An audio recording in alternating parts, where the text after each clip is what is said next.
it's a big part of what you speak about, what you write about.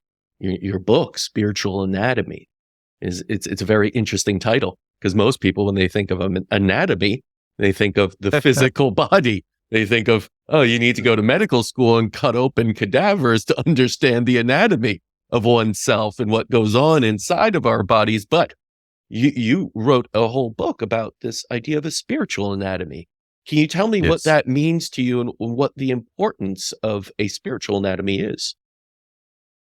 To me, spiritual anatomy, like our physical anatomy, is there. That we understand what liver is, what stomach is, what intestine is, what brain is, what heart is. Okay, it's all physical. When we talk of spiritual anatomy, it's like energy vortexes. When I say there is a heart chakra, or there is a fire chakra, or there is a water chakra, are they there as a fire, or are they there as a water? No. When we describe that it is located 3 fingers above left nipple, the fire chakra, and 3 fingers below, if you go, it's a heart chakra. Would you find all these things within the body? Though they are located within the body, but you cannot physically find them because these are energy vortexes. Right. It's like longitude and latitudes on the planet Earth. Do we see the lines drawn everywhere? No. But it's an arbitrary understanding that this is longitude, Chicago is on this longitude, and it's on this latitude, but it's not drawn. Similarly, all these chakras are not there as organ, but they are there as energy vortexes, and they can be felt. At some chakras, you will find energies vibrating, moving in particular oscillation. At the same time, either it be clockwise or anti-clockwise motion. Mm-hmm. That's one. Second thing, your consciousness will change, definitely. At each chakra, at each energy vortex, the emotions will be different. Your moods will be different. Your inner experiences will be of a different nature at each chakra. And that means your consciousness will also change. For example, the peace that we just talked about, how it changes in its frequencies and its resonance. The peace that you feel at chakra 1 and chakra 2 and chakra number 9, it will be of a different nature. Different, you can palpably feel, okay, yes, this is different. But can I say that I would like to be on the chakra 9 here and now and experience it? No. I had to make my journey begin somewhere and evolve myself at a consciousness level.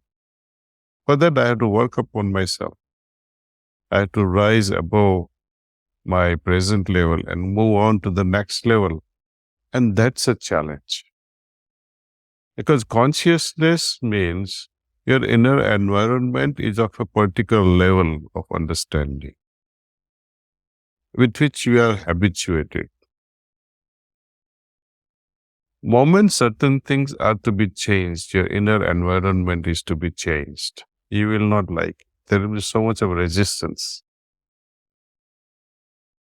But once you begin to liken, suppose you moved from Poland, ask your parents, I perhaps they may be there, may not be there now.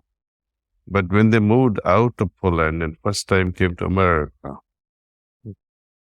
they must be having miserable time in the beginning. But then they get used to it.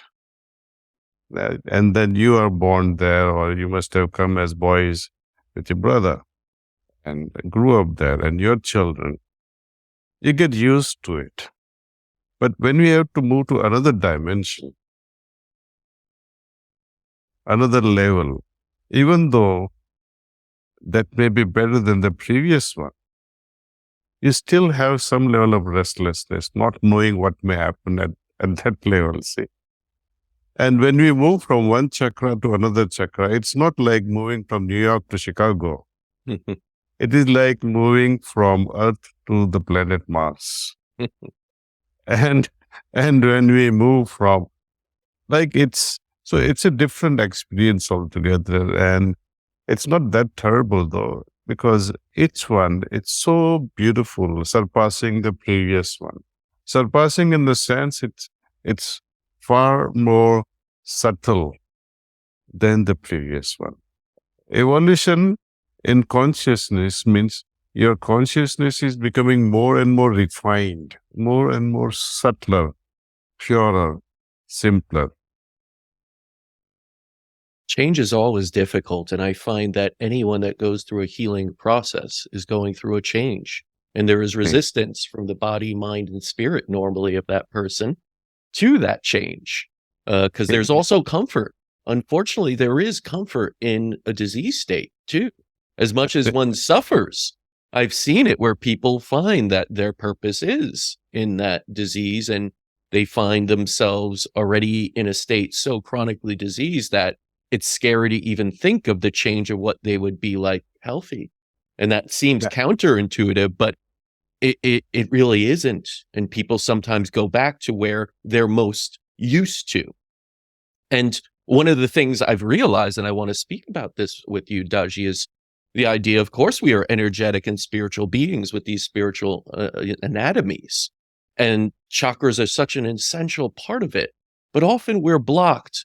And often that blocks our ability to even understand what is good for us, where we should be going with our lives, and what is truly the truth of who we are versus falsehood, and how to get out of a disease state and back into a healthy one